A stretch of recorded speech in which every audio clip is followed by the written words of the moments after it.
Good morning, this is Wayne Bilal with another Smart Profit Maximum Moment. Welcome to August. I'm going to talk about some good news at the end of this podcast.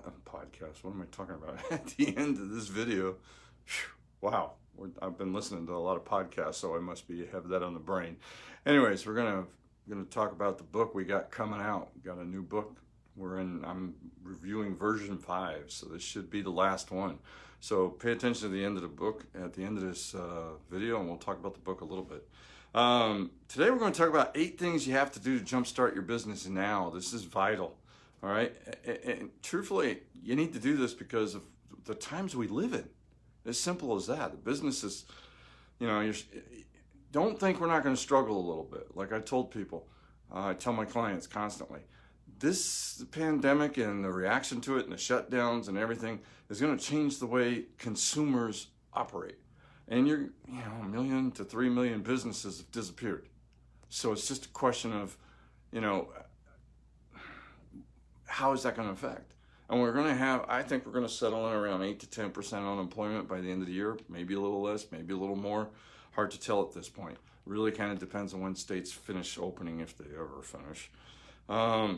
Look, my business clients seem to be doing exceedingly well or barely surviving. That seems to be the trend, all right? We're either doing well or surviving. And that was happening before the pandemic, and it's just exasperated now. I got people that are just struggling. I got people that are doing really well. I mean, it's that simple. Look, my clients are a small sample, but my online research and talking to other CPAs seems to back up this trend that's basically being ignored.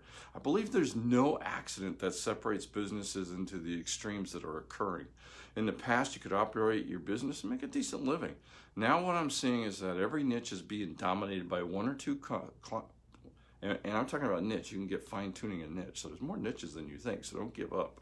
But I'm seeing every niche seems to have one or two companies that are grabbing 85 to 95% of the customers, and all the other businesses are left fighting over the scraps. So what do extremely successful business owners do differently? What I've noticed is that extremely successful business owners do the following 8 things, and I got this iPad in the other hand, so I can't put up 8, so we'll do 5 and 3. All right. First, they have SMART goals: strategic, measurable, actionable. Boy, I forgot they are. Anyways, I'll go into SMART goals. If you go look at them, you can find them. But I mean, they set goals that you can measure, that you can attain, that you can target. I mean, all kinds of things. I mean, you have real goals, not just buying this guy. Gee, I wish I had a good year. You're talking about I want to have a 20% increase by the end of the year, something like that. Number 2, successful business owners eliminate all excuses that are stop them from reaching their goal. I don't care who the president is. I don't care what the Congress is. I don't care what the laws are. We're going to take advantage of what's there. And I don't care what the economy's doing. I mean, I have restaurants that are doing quite well right now, and others that have failed. I have bars that are standing empty, and I got others that decided that's not going to work. So they either went to, they got their food permit. They find out what the darn rules are and they play by them, all right? Successful business owners are committed to constant improvement. This month, we started our business. I started this CPA firm back in 1991 in August, all right? So next year will be our 30th anniversary. 91, 2001, 30th. I'm an accountant, right?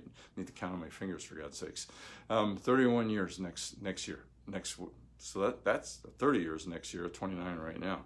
So we've been doing this a long time, all right? I have had to keep continuously learning. I'm always listening to podcasts, not just business podcasts, worldviews, taking a look at what's going on the outside, getting a feel for the economy, getting a feel for what people are doing in other totally different industries and how they prepare, what they do. Listening to one from a world champion triathlon, and how he prepares gives you an idea of how you probably should prepare. Not talking about, getting up at 6 a.m. and go swimming laps, but how you have to attack the world, all right? Number 4, kind of very close to number 3. Number 3 was they're having constant improvement. Number 4 is the successful business owners are committed to lifetime learning. They don't stop. I never stop. None of my business owners that are highly successful stop learning. It's as simple as that. And they take what they've learned and they constantly improve their business. When I said they were tied together, they are. It's that simple. So I hire coaches still. Why would I do that, people ask? Well, because I don't know it all. And I need somebody to push me. I need somebody to hold me accountable. All right? It's very simple. So I'm always hiring coaches. I take courses. I read books. I'm constantly learning. So should you. This is a tough, and if you decided to open a business, I almost thought this would be the next book, congratulations on opening your businesses and my condolences. I don't know. I'm not sure that's where I'm going to go with that one, but that's what I tell people because it's tough, man. Congratulations, because having your own business, I think business owners are the backbone of the United States. And having your own business is the best, and I won't say easiest, but the best way to become wealthy. I mean, let's be honest, or at least independent, okay? But it is hard, and that's where the condolences come in, because very few people, when they start the business, including myself, know enough about what we're going to face and what we don't know. Number 6, more important than almost all the others, successful business owners maximize their profits from their current business. That's really what my book's about, all right? They don't leave any profits on the table whatsoever from their current assets, all right? Number 7, successful business owners understand the profit formula and how to apply it to their business. I need to spend some time. I've done I don't know why that's stuck in my head. I gotta stop listening to podcasts. I've done videos in the past on the profit formula, and I probably need to do it again pretty soon because I spent, in detail what it is. And the profit formula basically starts with acquiring the customer. Well, first, prospecting for the customer, having them call you, acquiring a customer, upselling them, cross-selling them, getting referrals from them, getting them to come back more often. Then finally, increasing gross profits by cutting labor, controlling labor smartly, all right, and cutting product costs smartly, systemizing them is usually what you're doing, cutting expenses, cutting taxes, and that finally gets you net profit, all right? I like that. I'm going to turn it around a little bit because I read the book Profit First by Mike Michalowicz. Look up Profit First by Mike, and his last name's weird, Michalowicz. I had it on my table for the longest time, but I gave it to somebody, so I don't see it. I might start with profits equals sales minus all these things because of what he says. But either way, smart business owners have to understand you're in business to make a profit, not to make a sale. You need sales. A business without sales is called a hobby, but you need to make a profit at the end of the day. All right. Finally, successful business owners set a weekly appointment with themselves, all right, to systematically improve their business. Set some time on your calendar. All right? I don't care when it is. We're not technically open on Fridays. All right. I'm here. I'm working. But we don't see the public on Friday with a lot of exceptions, okay?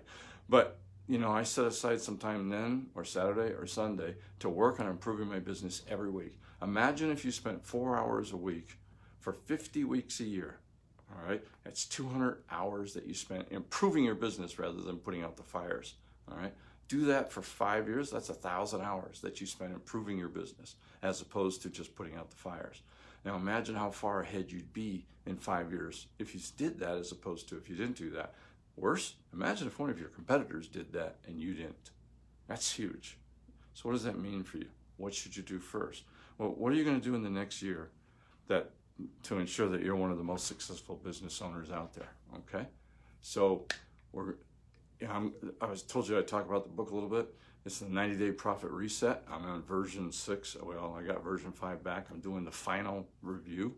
It should come out later this year. I purposely wrote this book to help business owners that are going to be struggling out of this pandemic. It really concentrates in 3 things: getting your cash flow back up, increasing sales, mainly from current customers, which is the easiest sales you can make because they already know you, like you, and trust you, hopefully. And third, cutting costs.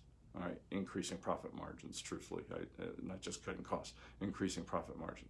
And I really, stuck it together, have a ton of great, I argued with my editor and my coach, and we stuck in the appendix a ton of good information. Also, we're going to have it online. I got somebody working on putting the appendix online so that it can be easily downloaded and worked through, because I designed this book to be something that my business owners and people who buy it can work through it.